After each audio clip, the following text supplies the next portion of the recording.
Hi, I'm Cindy Hansel from the Cradle to Career data team, and this is my presentation on logic model, plan the work, work the plan. So here are just a couple of ways to think about a logic model.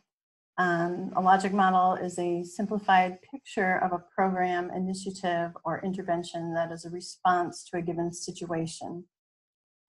It shows the logical relationships among the resources that are invested, the activities that take place, and the benefits or changes that result.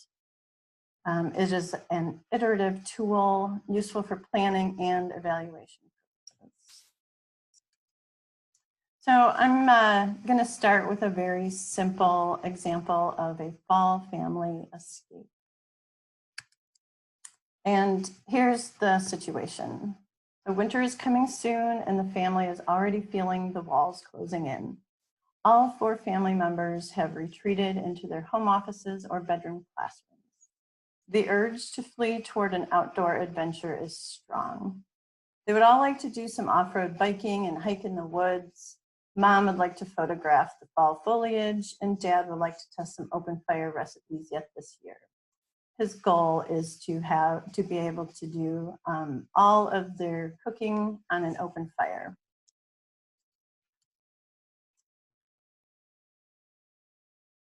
So from that situation, this is what we want to happen. We want the family gets away from home and spends quality time together, engaged in the outdoor activities of their choice.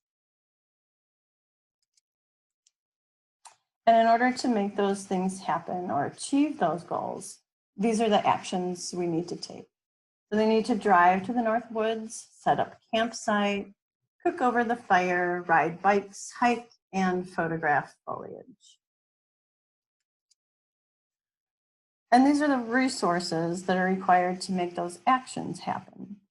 So we need the family members, of course. We need a budget. We need food, mountain bikes, camping gear, and camera. So here we have a classic logic language, the if-then statements.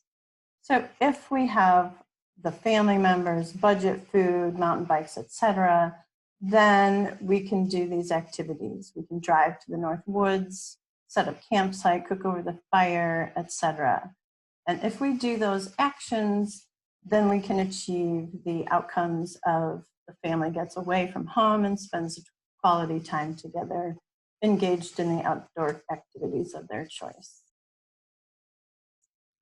And here are additional detailed relationships and dependencies. For example, if we have a budget, we can buy food. We can also buy gas to drive to the North Woods, and we can also pay for the campsite when we get there. Also, if we have food, then we can cook over the fire. And if we have the camping gear, then we are able to set up the campsite and we have the tools we need to cook over the fire. Another example, just we're going to ride bikes, we need mountain bikes. And then we also have, in order to cook over the fire, we need to set up the campsite. In order to take the fall foliage pictures that Mom wants to take, it'd be best to go on a hike and find those opportunities. So this is kind of the whole model with the original situation statement.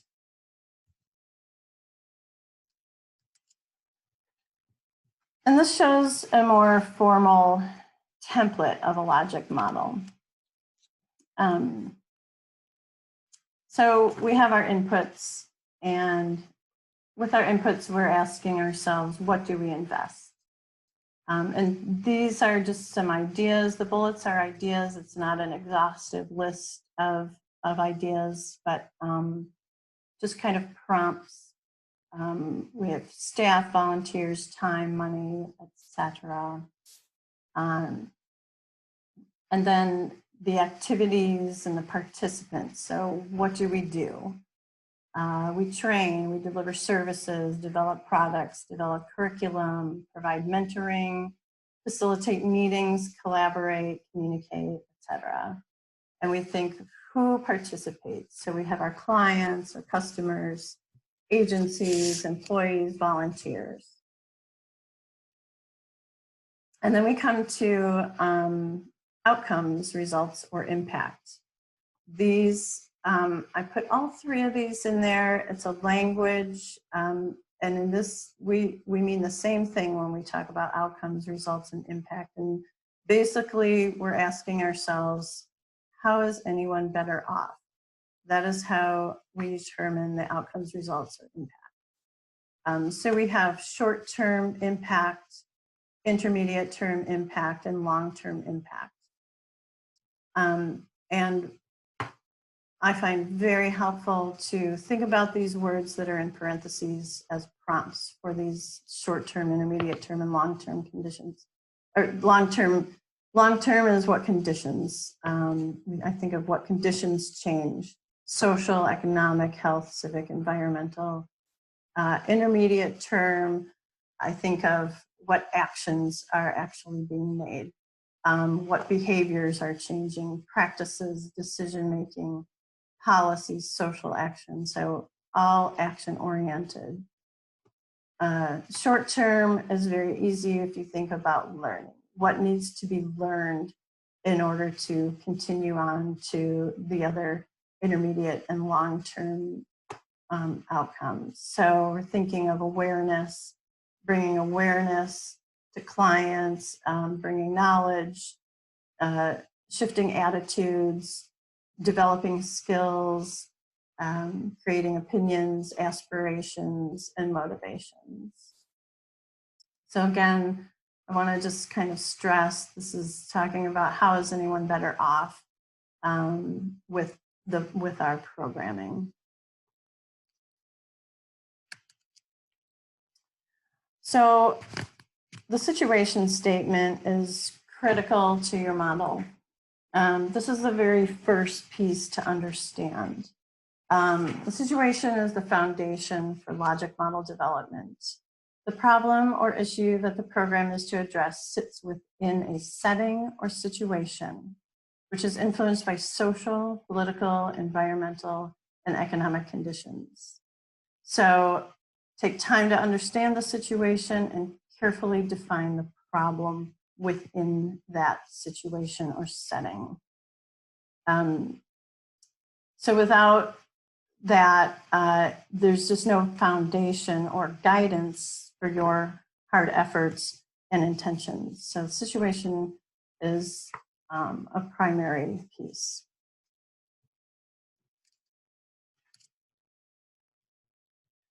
So the advice I give about the situation statement is to be as thorough and detailed as possible, and then write a concise situation statement. The details will help guide your direction in designing your programming, but it will also inform responses for funding proposals. So here are the 7 prompts that will help you understand the setting in which your problem lies. So number 1, what is the problem, the issue? Remember that sits within a situation or setting of influences. Why is this a problem? So what causes the problem? Keep asking why to get to the root of the problem. For whom? For whom does this problem exist? And be specific. Who has a stake in the problem? So really, who cares whether it is resolved or not? That's kind of a good question to prompt yourself in understanding the stakeholders. Who thinks it's important? And what do we know about the problem, issue, people that are involved? What research experience do we have? What does existing research and experience say? So really, this is talking about local research as well as broader research, really pick apart that problem, that issue, and what do we know about it? What can we say about it? Number 6, what are the likely consequences if nothing is done to resolve the problem? I find this is a really good one to detail the what if we don't do anything? What's going to happen? What will happen if we don't intervene? And number 7 also helps really define the setting of the problem. So what other projects address this problem? So really know your local environment and how do you fit in. You might find there are others making similar efforts.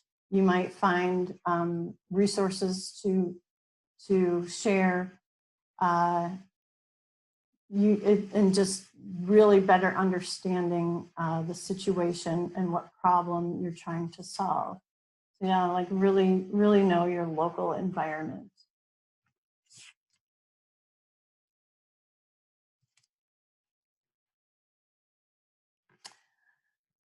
So if you have thoroughly worked through the situation statement, excuse me, you'll find that you already have defined your long-term outcomes or results or impact that you want to see. It may be sort of inverted, but they're there.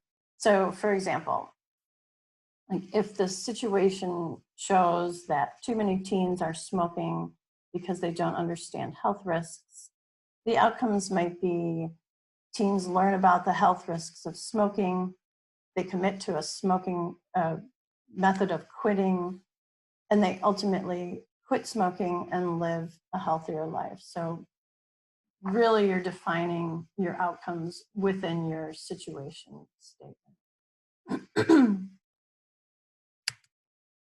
So plan the work and work the plan. What's this title getting at? I'm going to be talking a little bit about logic flow versus logic design flow right now. So the logic flow is a means to ends, and logic design flow is ends to means. And I'll explain that further.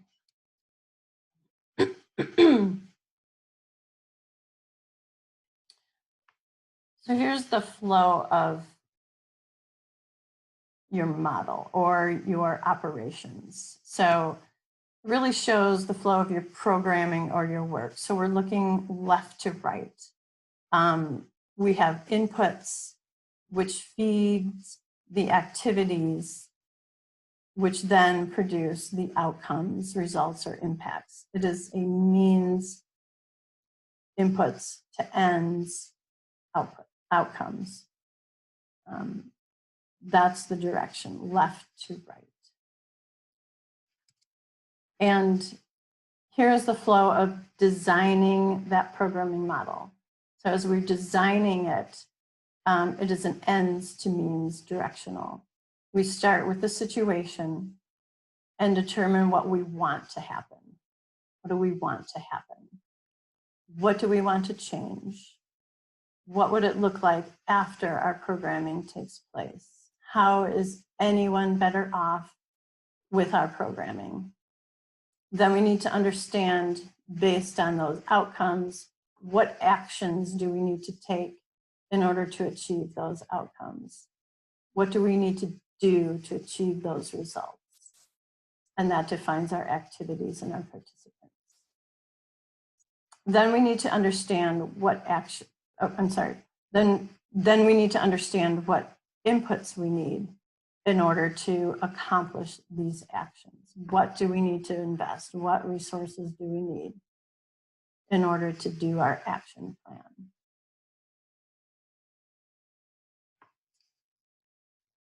So that's kind of the flow from right to left.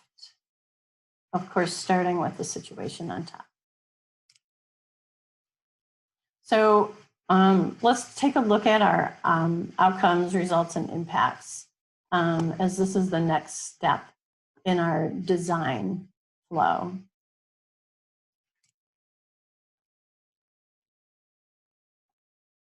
And again, when determining what any of the outcomes are, it helps to have this question in mind: who is better off and how? So we also ask prompting questions: what will be changed or improved? What will beneficiaries say as the value of the program? And what will be different as a result of our initiative?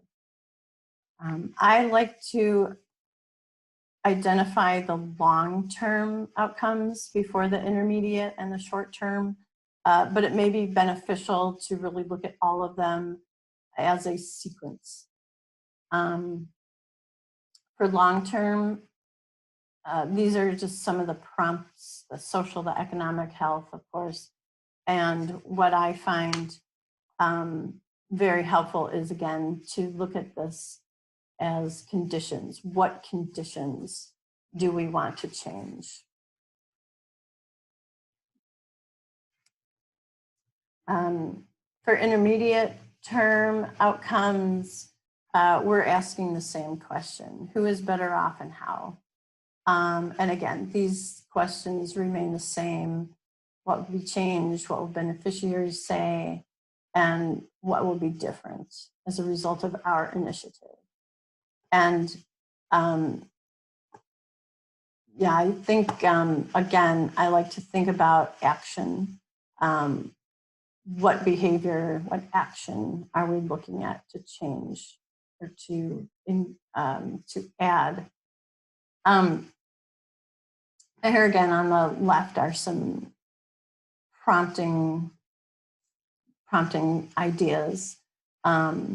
So intermediate term outcomes include changes that follow the short-term outcomes, such as changes in practices used by participants, behaviors exhibited by people or organizations, policies adopted by business, governments, and organizations, technologies employed by end users, management strategies implemented by individuals or groups. So just some ideas of things to think about: what actions are going to change because of your initiative. And let me go back to the long term, because I didn't read through this these promptings, which I find help a lot. So long-term outcomes follow intermediate terms when changed behaviors result in changed conditions, such as improved economic conditions, so increased income or financial stability; improved social conditions, so maybe reduced violence or improved cooperation; improved environmental conditions, air quality or reduced runoff; improved political conditions, participation or opportunity. And again, I just want to stress that these prompts just may spark some ideas of direction of, where to take these. It is not at all an exhaustive list of prompts, but it's just something that helps guide our thought process. And then, so moving to the short term, and this is all about learning. Again, we're still answering the same question: who is better off and how? So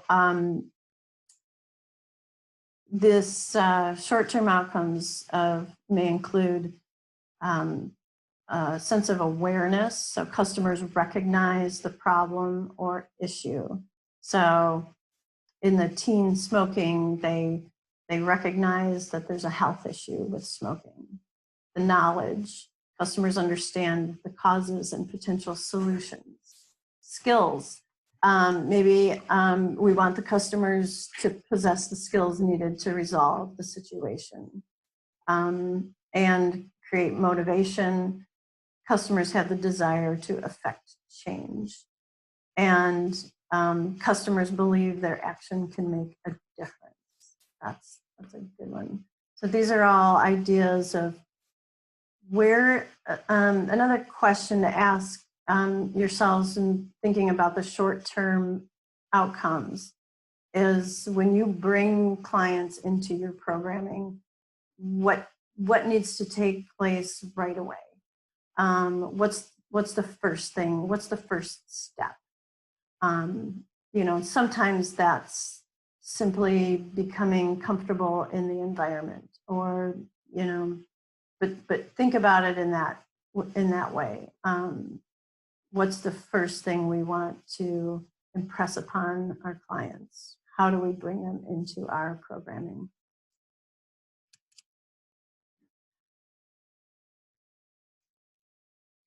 So again, here's I'm using the teen smoking example to show the if-then relationship, the classic logic language between the outcomes. So if we can accomplish these short-term learnings, if teens learn how unhealthy and addictive smoking can be, and if they learn about different methods of quitting the smoking habit, then we can move toward the actions. The actions being the teens may be able to choose the best method of quitting for themselves. They understand it enough that they can reflect and choose what best works for them. And then they commit and practice a quit smoking regimen. And if we can accomplish these actions, then we can achieve the long-term conditions. So the long-term conditions being teens are smoke-free, teens live a healthier life, and they're even might be empowered to influence people around them to quit or never start smoking. So it's kind of the flow, even the if-then language comes into play with the outcomes within these three different terms of outcomes. So here's some outcome criteria when we're thinking about our outcomes and coming up with what we want, what changes we want to make. It's just kind of good to think about these 4 points. Important. Do the improvements represent a significant change? Apply the who cares test. I like this. It may be achievable, but does it matter to anyone? So I like that who cares test. Reasonable. Is it a logical flow of outcomes? Does it make sense to go from the short term to the intermediate term to the long term? And can positive changes be made within the time frame of our programming cycle? So think about maybe how long our clients or customers are in our programming, and does it make sense that can we actually make those changes in that amount of time? So keep that time frame in mind. Realistic. Is the program putting out enough effort to achieve the changes predicted? And basically, is it realistic? And then what are potential negative effects of the programming or initiative? Are we thinking through the possibilities of effects of the programming? Sometimes we have things happen, negative things happen that we aren't expecting. So it's good to kind of think through that, play devil's advocate, and get yourself in that mindset of what are some effects that we're not thinking of, potential effects.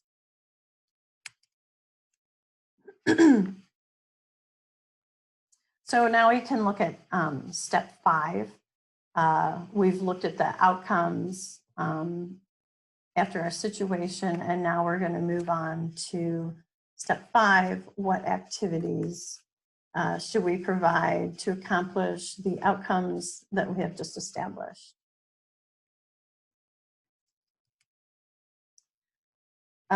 So keep in mind, every activity should point to at least one outcome or another activity. Again, you need that connection. For every piece of your logic model, you need a connection both, and here we need a connection before and after that activity, but just keep in mind we need those connections. So, and the questions we want to ask when developing our activities is, what do we do? Who do we reach? Who participates? And what do we create? So this planning will have a lot of details, because this is the work that you're doing, and you're gonna have a lot of details. You'll have to find the threshold for what is too generalized and what is too detailed for a logic model.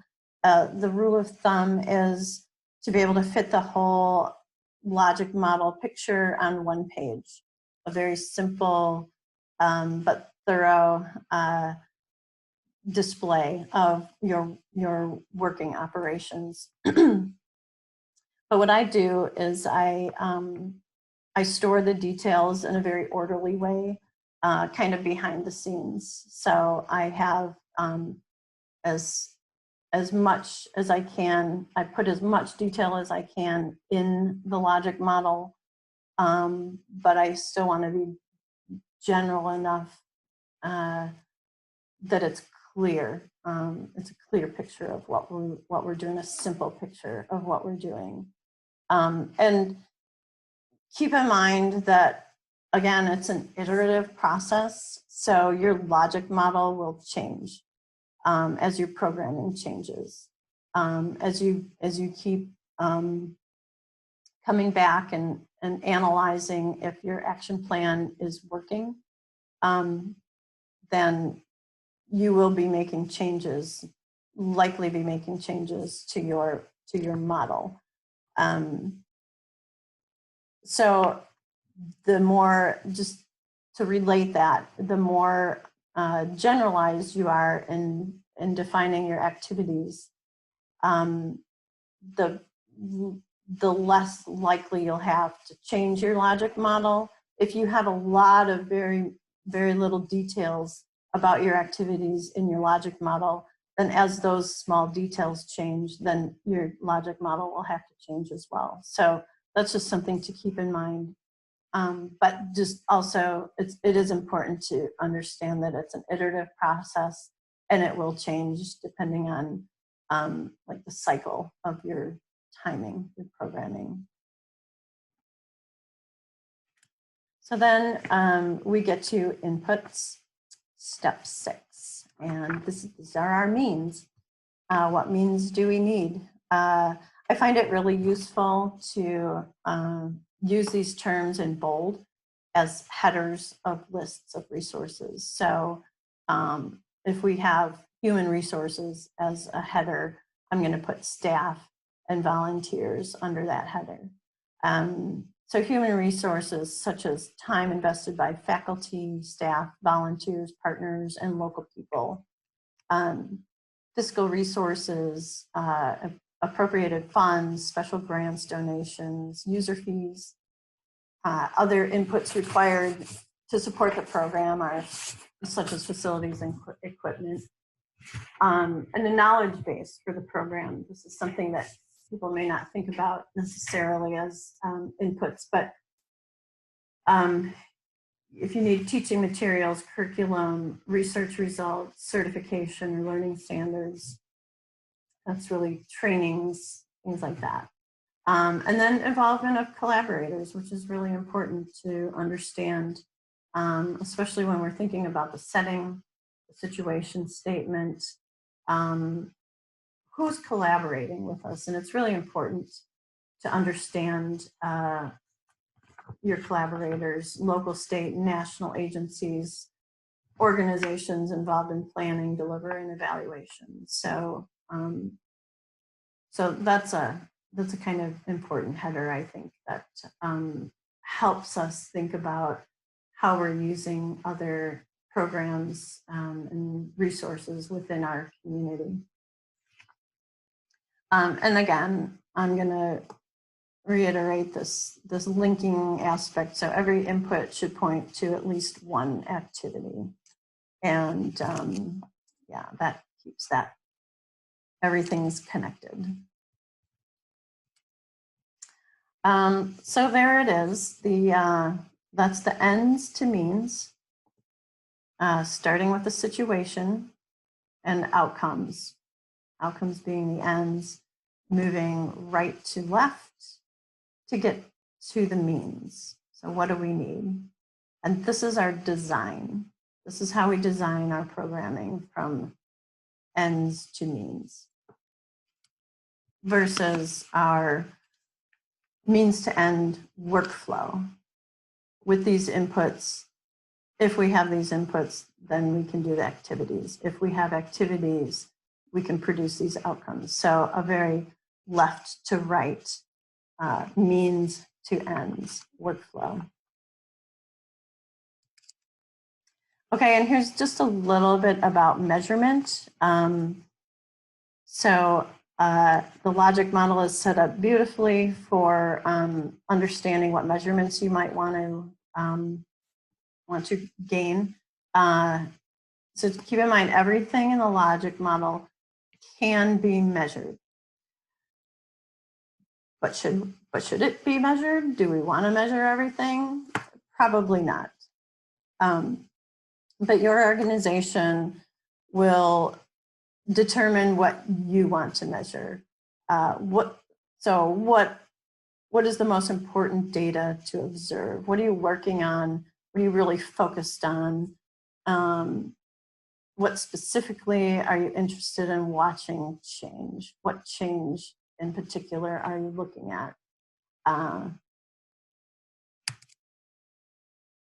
So in thinking about measurement, we're going to go back to this: who is better off and how? So that's an easy prompt for measurement. And Owley's outcomes. What do you really want it to look like? And ask yourselves these questions when you're looking at inputs and activities. How much did we do, and how well did we do it? So going back again to the simple family escape, here are just some ideas of measurements that the family might be interested in observing. How much did it cost? That's a very common family vacation question or observation that the family would want to know. How many meals did we prepare? How many family members came? How many miles did we bike, and how far did we hike? Maybe the kids have Fitbits, and maybe they have competitions with their friends and they want to record that. So they're kind of interested in those details. So those are all kind of how much did we do? How well did we do it? Might be what % of meals were prepared on the open fire. If we have a goal of 100% of meals being prepared on an open fire, how many did we actually accomplish on this trip? And how long did it take to set up the tent? Maybe we have a new tent and we're practicing how long it takes us to set up. So we're interested in that. And then these are who's better off. Who enjoyed the drive? Do we have good family conversation in the drive up and the drive back? Who had fun? Pretty basic question. How do you define that? How do you measure that? Who got to do what they wanted? Who feels better prepared to face winter? Who would like to do it again next year? So those are just some ideas of, you think about how much did we do, how well did we do it, and who is better off. It's kind of a beginning of a discussion of performance measures and data collection. And I just wanted to touch on how the logic model points directly to the data that you might want to collect and observe. So it's all right there in your logic model, and you can just really determine what are the important questions to ask yourselves and what's the important data to collect and to observe.